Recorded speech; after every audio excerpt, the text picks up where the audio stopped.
वो 10 मिनट जब 105 साल पहले अंग्रेजों ने पंजाब के अमृतसर को खून से रंग दिया।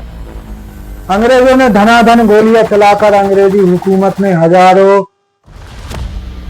हिंदुस्तानियों की जिंदगियों को छीन लिया था। वो 10 मिनट जब पूरे भारत में सन्नाटा हो गया था, जब पूरा पंजाब लहू लुहान खून से रंग गया था, जब मौत भी अपनी जिंदगी से भीख मांगती लगी थी, जब भारत की धरती मां खून से लथपथ हो गई। वो 10 मिनट जब बच्चों की किलकारियां हवा की गोलियों की आवाजों में गूंज गई। एक बाप ने जब अपनी बेटी को सीने से लगाया, तब एक गोली आई और बाप बेटी के शरीर को चीरती हुई निकल गई। जब जिंदगी मौत के पास जाकर पूछती है कि हे मौत, तुझे इतनी भी दया नहीं आई? ये छोटे छोटे बच्चे कैसे तड़प रहे हैं, और मौत जवाब देती है, ये मौत मेरी नहीं, अंग्रेज हुकूमत की। वो हुकूमत जिसने आज के 105 साल बाद भी भारतवासियों से उस 10 मिनट के लिए माफी नहीं मांगी, वो 10 मिनट आज भी भारतवासियों की आंखों में झलकते, भारत के लोगों के सीने में हमेशा धड़कते रहेंगे या फिर जख्म बनकर दर्द देते रहेंगे। वो 10 मिनट की कहानी है जलियांवाला हत्याकांड की। तारीख उस दिन 13 अप्रैल 1919 थी। भारत का वो काला दिन था जब यहाँ का में हजारों बेकसूर लोगों की गोलियों की बौछार से हत्या हुई थी। आज भी वहां की दीवारों पर गोलियों के निशान हैं, जिस पर आप भी देखकर डर जाएंगे, माथा पकड़ लोगे। ऐसी कहानी है उस जलियांवाला कांड की, जब पंजाब में खून जम गया था, जब जनरल डायर के कहने पर गोलियां चलाई गई। खेलते बच्चे, हंसते लोग लाशों में बदल गए। कोई अपनी जान बचाने के लिए कुएं में कूद गए और धरती मां में समा गए। आज भी जलियांवाला बाग में ऐसी कहानी जो सुनते सुनते रूह कांप जाती है और शरीर से कांटे निकलने लगते हैं। लेकिन क्या हुआ था उस दिन, आज हम आपको बताएंगे। जब प्रथम विश्व युद्ध के दौरान ब्रिटिश हुकूमत का शासन था तो भारत गुलाम था। 13 लाख भारतीय सैनिक ने इस युद्ध में हिस्सा लिया था। भारतीय सैनिकों ने अपने खून पसीनों से अपनी लड़ाई को मजबूती दी थी। 43,000 जवान शहीद में हुए थे। उस दिन भारतवासियों के दिल में उम्मीद जगी थी कि युद्ध के बाद अंग्रेज भारत को आजादी दे देंगे, लेकिन देश के लोगों में यह उम्मीद धरी की धरी रह गई। उल्टा ब्रिटिश सरकार ने उस दौर में नए कानूनों के जरिए अपनी पकड़ को और सख्त कर लिया, जिससे लोगों का गुस्सा और बढ़ गया। उन्हीं जख्मों के ऊपर नमक छिड़कने का काम किया रॉलेट एक्ट ने। प्रथम विश्व युद्ध के बाद ऐसा कानून बनाया कि लोगों के सब्र के बांध को तोड़ दिया। ब्रिटिश सरकार ने इस कानून के तहत कोई भी आंदोलन होगा तो वह उस दौर में देशद्रोह कहलाएगा। इस एक्ट के तहत लोगों को बिना वारंट के गिरफ्तार करने की इजाजत दी। इस कानून ने पूरे देश में विरोध किया, चिंगारी को सुलगा दिया था। पश्चिम बंगाल और पंजाब में इस कानून का जबरदस्त विरोध किया।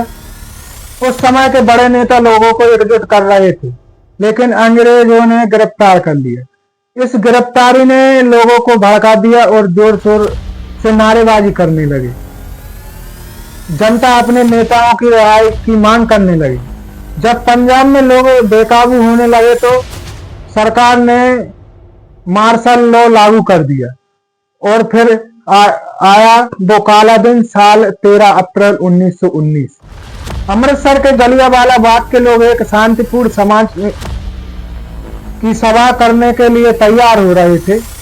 करीब 15 से 20,000 लोग बाग में जमा हो गए। नेताओं के भाषण चल रहे थे, माहौल शांत था। उसी समय लगभग 12:30 बजे पंजाब के ओडायर को सूचना मिली कि आज बाग में बैठक है, तो वह गोरखा से वहां पहुंचता है और सारे बाग को घेर लेता है। जो उसके बाद हुआ आज भी देशवासियों की रूह धड़धड़ा देता है, आज भी खून में उबाल ला देता है। बिना किसी वजह जनरल डायर ने गोली चलाने का आदेश दे दिया। बाग के बीच में कुआं था, लोग जान बचाने के लिए कुएं में कूद गए, लेकिन सैनिक कुएं में ही गोली चलाने लगे और बाद में कुएं का पानी खून बन गया। फायर रुकनी नहीं चाहिए, ऐसा जनरल डायर का आदेश था। बंदूक की सारी गोलियों को देशवासियों के सीने में दाग दी। अगले दिन कुएं से सैकड़ों शव निकाले गए। पूरा बाग खून से लाल हो गया था। चारों तरफ लाशें ही लाशें और खून से रंगी धरती, मां और लोगों की चीखें। अधिकारिक की रिपोर्ट में कहा गया था कि बाग में 371 लोग मारे गए थे, लेकिन वही आसपास के लोग कहते हैं कि वह लोगों की मरने की संख्या 1000 में थी। उन हजारों में बूढ़े, औरतें, छोटे बच्चे और बुजुर्ग के इन अंग्रेजी हुकूमत ने खत्म कर दिए।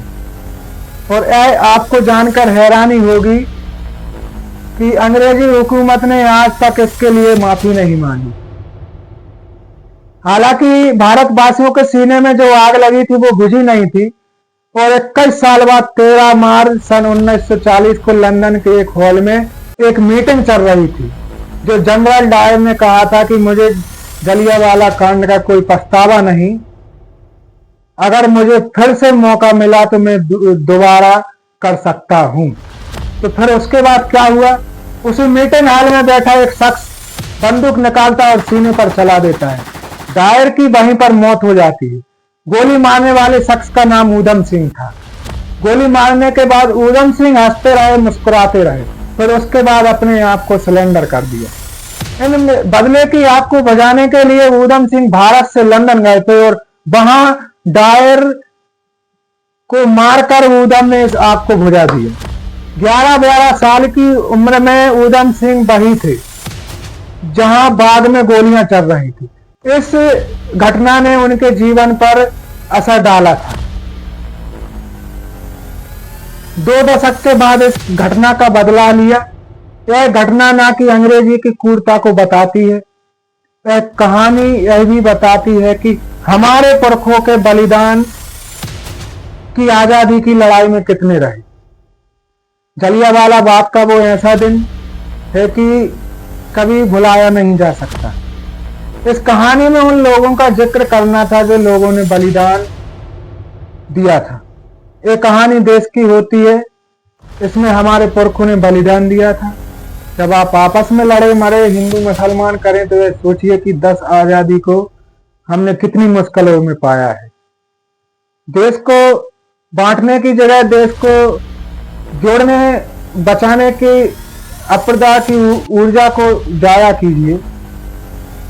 शायद उम्मीद के साथ हम इजाजत लेते हैं कि फिर मिलेंगे अगली कहानी में। नमस्कार, जय भारत।